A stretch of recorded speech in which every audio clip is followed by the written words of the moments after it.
कल्याण पोलिसांची मोठी कारवाई। 34 कोटींच्या ब्राऊन शुगर प्रकरणात कुख्यात पठाण गँगचा म्होरक्या अमजद पठाण अटकेत। अमजद पठाण याच्यावर 4 खुनासह 20 गुन्हे दाखल। कल्याण पोलिसांनी अंमली पदार्थांविरोधातील मोठी कारवाई करत तब्बल 34 कोटी रुपये किमतीचा ब्राऊन शुगर जप्त। काही दिवसांपूर्वी कल्याण परिमंडळाचे पोलीस उपायुक्त पथक आणि महात्मा फुले पोलीस ठाण्याने संयुक्त कारवाई करत 32 कोटी रुपयांचा ब्राऊन शुगर साठा जप्त केला होता। तपासादरम्यान हा अंमली पदार्थ कुख्यात पठाण गँगचा असल्याचे निष्पन्न झाले। हा ब्राऊन शुगर नाशिकहून कल्याणमध्ये आणण्यात आला होता आणि येथून कल्याण तसेच आसपासच्या भागात त्याचे वितरण होणार असल्याची माहिती समोर आली। या प्रकरणात पोलिसांनी कासिम वसेकर, कृष्णा हळेमनी, गणेशन जंगमार आणि सद्दाम शेख यांना अटक केली होती। त्यानंतर मुख्य आरोपी अमजद पठाण याचा शोध सुरू करण्यात आला होता।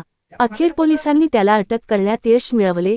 अमजद पठाण 1995 पासून अंमली पदार्थांच्या तस्करीत सक्रिय होता।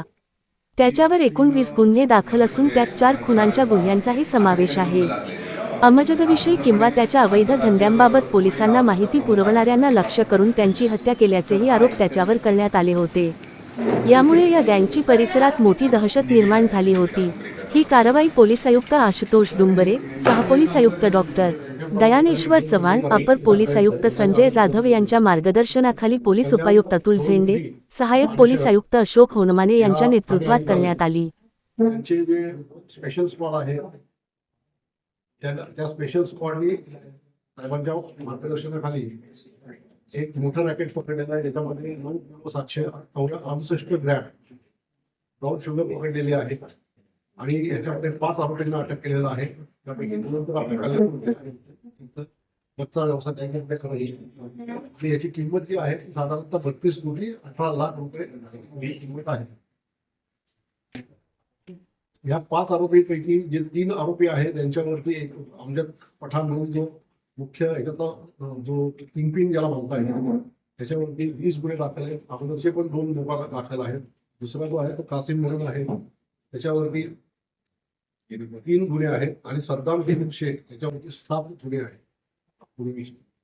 आणि ही जी मंडळी आहे ही नाशिकवरून ड्रग घेऊन यायची इकडे कल्याणमध्ये परत मुंबईपर्यंत असं ते रॅकेट त्यांचा रूट होता आणि याच्यापेक्षाही मोठा रूट असू शकेल, कारण अमजद पठाण याच्यावरती आंतरराज्य गुन्हे सुद्धा ड्रगच्या संदर्भामध्ये दाखल आहेत।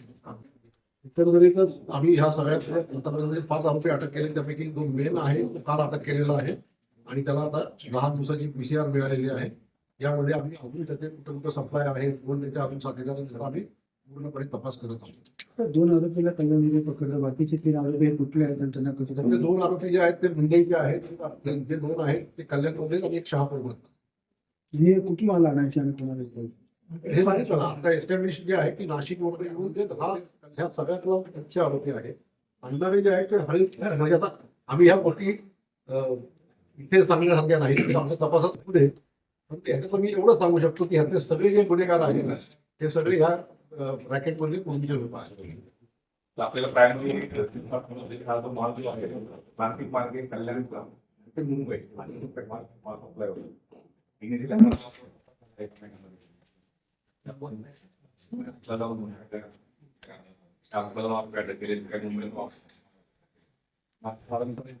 जे आहे नाशिक कल्याण त्यानंतर मुंबई सायन कोळीवाडापर्यंत आतापर्यंत कधी भागामध्ये माल सप्लाय करत होते। ज्या पेड आपल्या डिमांडमध्ये आहे त्याला काय आता 10 दिवस एका जे आहे